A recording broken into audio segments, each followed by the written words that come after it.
My CO journey, well, I've been an electronic engineer all my working life, and I started off working in the field of industrial gas detection, making instruments that workmen would use to protect themselves against toxic gas, flammable gas, oxygen deficiency. So for many years I was involved in that side of gas detection. But about 10 years ago I took on CogDEM, and one of my contracts is to run CogDEM, the trade association for people that make domestic CO alarms as well as other gas detectors. So for the last 10 years I've been heavily involved more in the domestic carbon monoxide side of things. And that's been really interesting because people in industry know about gas hazards. People in their home don't know about gas hazards, including carbon monoxide. One of the things that CogDEM runs is a helpline. And our helpline number is publicised and often gets called by people who have had a CO alarm go off and they don't know why, they don't know what to do. It may not be actually an emergency, but from taking calls and helping people through, I've learned an awful lot about what other people need to learn to protect themselves and their family about CO.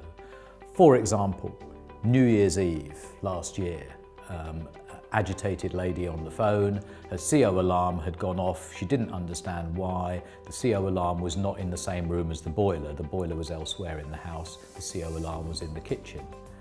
I detected that she had an accent and that she'd been in the kitchen for a long time. So in talking through her incident, we found out that she'd been doing lots of ethnic cooking for a big party she was having that night.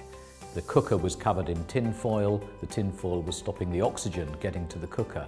The whole kitchen was full of carbon monoxide. The alarm had gone off and it had warned her that she was in danger.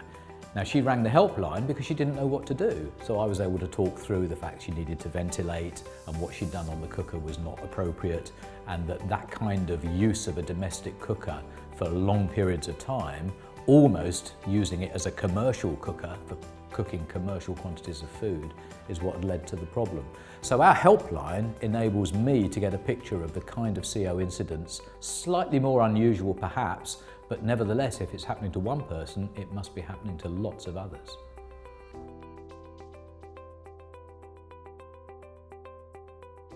From the helpline, these cases that show people's understanding of CO is very low makes me always think, well, how can we get that message out to people before the incident rather than only tell them about it when they ring in our helpline saying, well, my alarm's gone off. So I'm always thinking about how we can get to that target audience, to warn them of the risks and to take the very simple precautions that they need to make themselves safe and their family safe.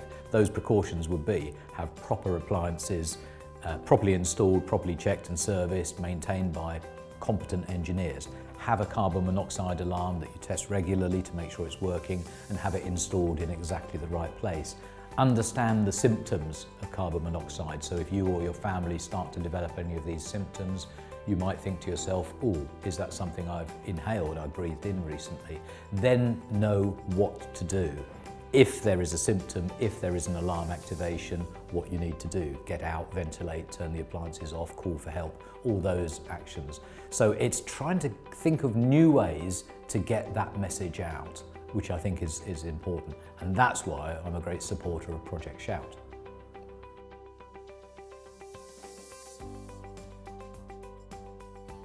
Project Shout's a great initiative.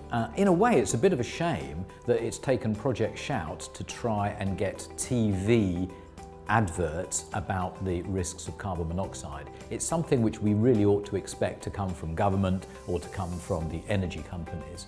But actually we don't see TV ads for that, so it's great that we have been able to see some carbon monoxide awareness-raising TV adverts, all due to Project Shout. So I'm keen to support the project in whatever way I can, and this year's idea of having university undergraduates presenting videos on the subject is a great way to engage another section of the community.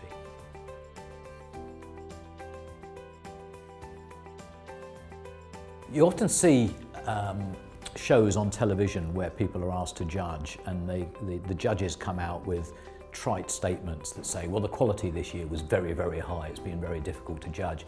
Now I can completely understand why a judge would say that. because the Project Shout videos, every one of them that's on the shortlist, is remarkably professional. Everybody's thought deeply about the subject that they wanted to cover, and they've come up with an innovative way. None of the videos are the same. They've all approached it from a different angle. Taken together, they cover the whole subject really well. It's made our job very difficult because we're now trying to judge which is the best, but actually they've all got strengths. They've all got a lot of different ways of trying to get the message to different sections of the community. And the idea of trying to come up with a short video that addresses the subject so that a family can come away with messages, it's a very difficult brief, but all the videos have managed to achieve that in their own individual way. So it's absolutely fantastic. I think the professionalism of the quality of the production in all the videos is great. Some have decided to use animation and they've used various techniques, really good. Others have used actors or even filmed themselves. But in every one, the quality of the production is absolutely fantastic. The equipment that they've obviously had access to, really, really good. The addition of sound, music in some cases, narration in others, all been done extremely well.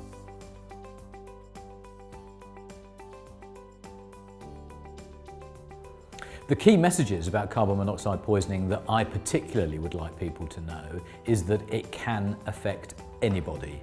You might be the most diligent person at making sure your own house is really safe, your appliances are well maintained, you get your heating engineer in every year, you get your chimney swept, but you might still have a carbon monoxide issue. So you still need to have a carbon monoxide alarm in case you get a migration of carbon monoxide from your next door neighbour, from somebody outside who's run a vehicle engine near to your window, from a barbecue or bonfire nearby.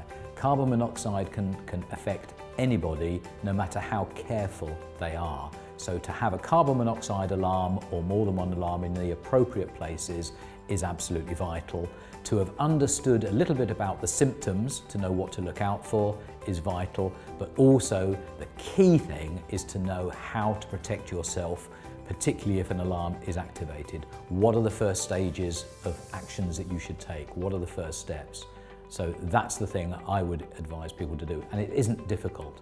Turning off appliances, opening windows to ventilate, get out, call for help, medical help if you're feeling really ill.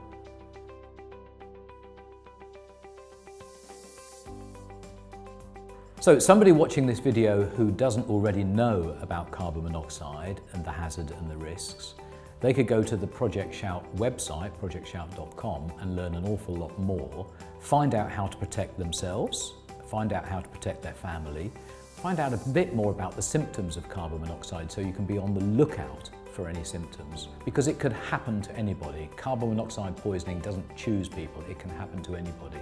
If you've got an alarm in your home, you're going to be well protected. You still need to know what to do if that alarm is activated. If you've got fuel burning appliances in your home, make sure that they're operating correctly. Get them checked, preferably every year, by a competent professional person. That's the best way to protect yourself against carbon monoxide poisoning.